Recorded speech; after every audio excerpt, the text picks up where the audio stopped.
بسم اللہ الرحمن الرحیم اللہم صلی علی محمد وعلی آل محمد فقل تعالوا ندعو ابناءنا وابناءکم ونساءنا ونساءکم وانفسنا وانفسکم ثم نبتہل فنجعل لعنۃ اللہ للکاذبین۔ آل عمران۔ ترجمہ: اے محبوب ان سے فرما دو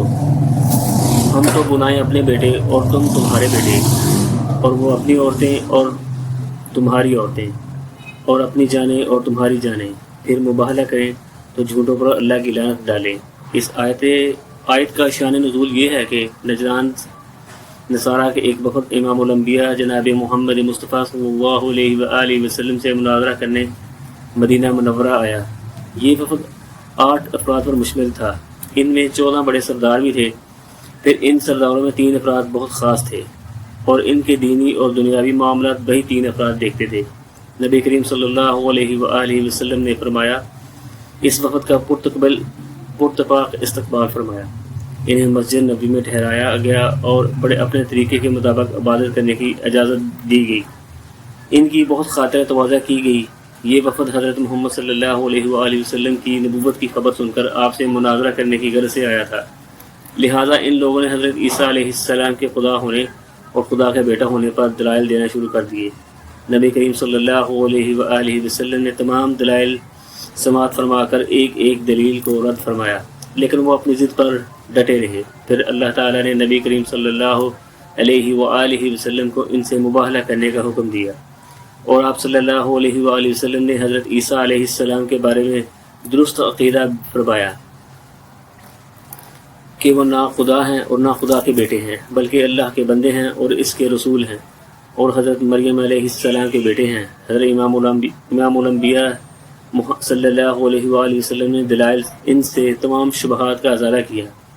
مگر وہ اپنی ہر دھرمی پر قائم رہے، تو اللہ تعالیٰ نے آپ صلی اللہ علیہ وآلہ وسلم کو ان سے مباہلہ کرنے کی طرف رہنمائی فرمائی۔ دریں حالات مذکورہ بالا آیات نازل ہوئیں۔ یہاں مناسب معلوم ہوتا ہے کہ ہم علامہ زمخشری کی تفسیر کشاف جلد اول صفحہ 482 سے ان واقعات کو بیان کر دیں جو آیات مذکورہ کی نازل ہونے کی بعد رونما ہوئے۔ چنانچہ وہ تحریر کرتے ہیں کہ جب امام الانبیاء جناب محمد مصطفیٰ صلی اللہ علیہ وآلہ وسلم نے عیسائیوں کو مباہلہ کی دعوت دی، تو انہوں نے کہا کہ ہم اپنی قیام گاہ پر واپس جا کر سوچتے ہیں کہ ہمیں کیا کرنا چاہیے۔ اس کے بعد وہ اپنی خلوت میں گئے تو انہوں نے اپنی مشیر عاقب سے کہا، اے عبد المسیح تمہاری کیا رائے ہے؟ تو اس نے کہا، بخدا اے گروہ نصارہ، یہ تو تم جان ہی چکے ہو کہ محمد صلی اللہ علیہ وآلہ وسلم نبی مرسل ہیں، اور انہوں نے حضرت عیسیٰ علیہ السلام کے بارے میں نہایت معقول فیصلہ کن بات کہی ہے۔ بخدا جب بھی کسی قوم نے کسی نبی سے مباہلہ کیا تو ان کے چھوٹے بڑے سب ہلاک ہو گئے، اگر تم نے بھی ایسا ہی کیا تو تمہارا بھی یہی انجام ہوگا۔ اگر تمہیں اپنے دین سے الفت ہے تو اسی پر قائم رہنا چاہیے، اسی پر قائم رہنا چاہتے ہو تو محمد صلی اللہ علیہ وآلہ وسلم سے صلح کر لو اور اپنے وطن واپس چلے جاؤ۔ وہ لوگ رسول اللہ صلی اللہ علیہ وآلہ وسلم کے پاس آئے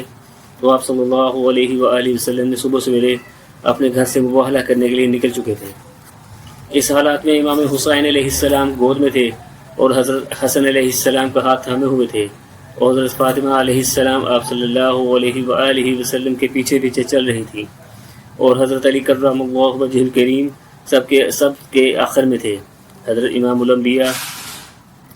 جناب محمد مصطفیٰ صلی اللہ علیہ وآلہ وسلم نے اپنے ان 7 بالوں کو کہہ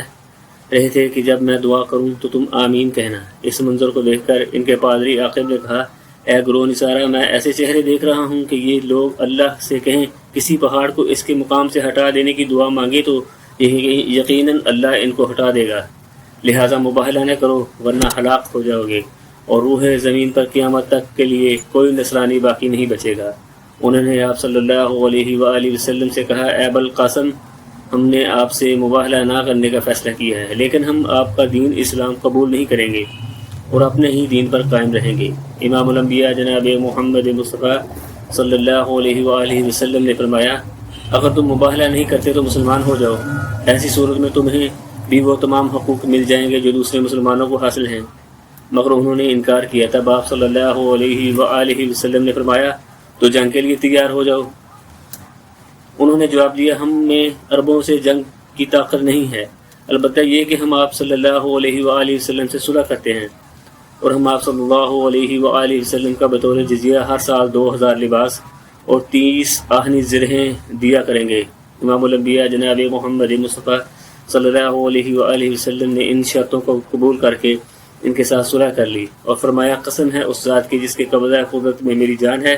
کہ ہلاکت اہل نجران کے سروں پر منڈلانے لگی تھی، اگر یہ لوگ مجھ سے مباہلہ کرتے تو یہ بندروں اور سوروں کی شکل میں مسخ کر دیے جاتے، اور ساری وادی نجران آگ سے بھڑک اٹھتی، اور وہاں کی ہر چیز کو اللہ برباد کر دیتا، یہاں تک کہ درختوں کے طائر بھی محفوظ نہ رہتے، اور ایک ہی سال میں تمام دوسرے نصرانی بھی ہلاک ہو جاتے۔